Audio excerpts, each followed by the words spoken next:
Hi guys, Sean here. This is my first video, but in this video I'll go through the only two exercises that took me from this to this. Without further ado, let's get into it. Alright, so the first exercise that I have is dips. So dips is the absolute king of push in calisthenics in my opinion, other than push-ups. For me, if you want to build an absolutely aesthetic chest, dips are must to have, right? So now, if you're unable to do normal dips, an easier variation you can do is the band assisted dips, or you can do the push-ups, which is a great variation as it hits all the muscles that dips hit as well, but it's an easier variation for beginners.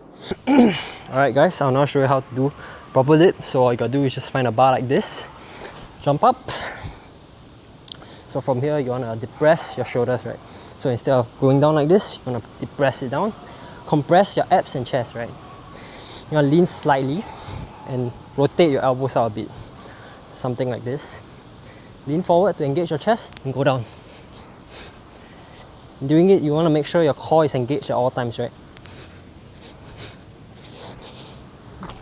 So for beginners, I would highly recommend you to not go down too low, as you can injure your shoulder like this. All you gotta do is stick to 90 degrees. So somewhere about here will be good enough. Yep, that's it.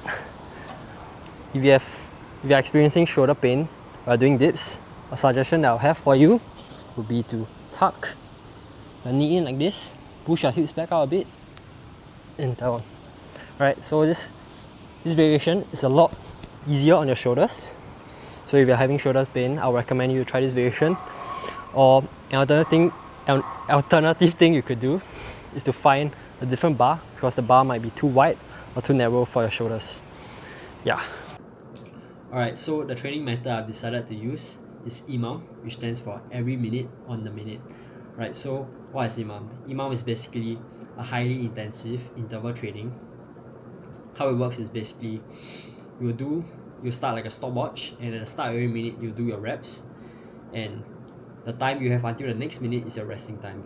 So for example, if you're doing EMAM of 10 reps, right? So you do your 10 dips at the start, and let's say you take 15 seconds to do it, then you have another 45 seconds to rest until the next minute begin, and you continue doing your 10 reps again, right? So it's just a cycle.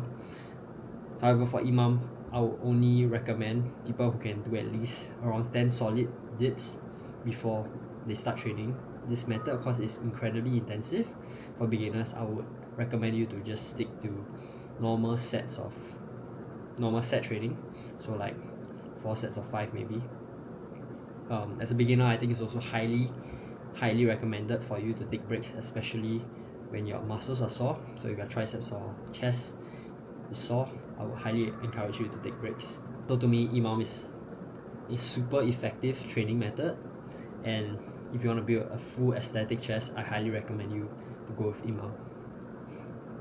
Alright, so the next exercise I used to explode my chest out was the incline bench press. Right, so the reason that the incline bench works so well with dips is because dips primarily target your lower chest, while the incline bench targets your upper chest. Right, so when you combine dips and incline bench, it creates this aesthetic, full-looking chest. So a funny story is I actually knew of a friend who only just spammed dips for his chest, and after a while his lower chest actually got so massive, but his upper chest was still lacking. And it was only until he started adding more upper chest exercises that he became like he got his chest to become fuller. Right, so for the variation that I'm using is the machine incline bench, but if you're using a different variation like the incline barbell or the dumbbells, it works fine as well. If you do not have access to a bench, the body weight variation that I would choose to use myself will be decline push-ups, as it hits the upper chest as well, and it's a great bodyweight exercise, and you can do it pretty much anywhere. You just need like a chest or like something to elevate your feet onto. So yeah, that's pretty much the only two exercises I use to build my chest. Let me know what other videos you guys want me to see post out next. This is my first video, so any feedback on it would be greatly appreciated. Alright, that's it. Peace out.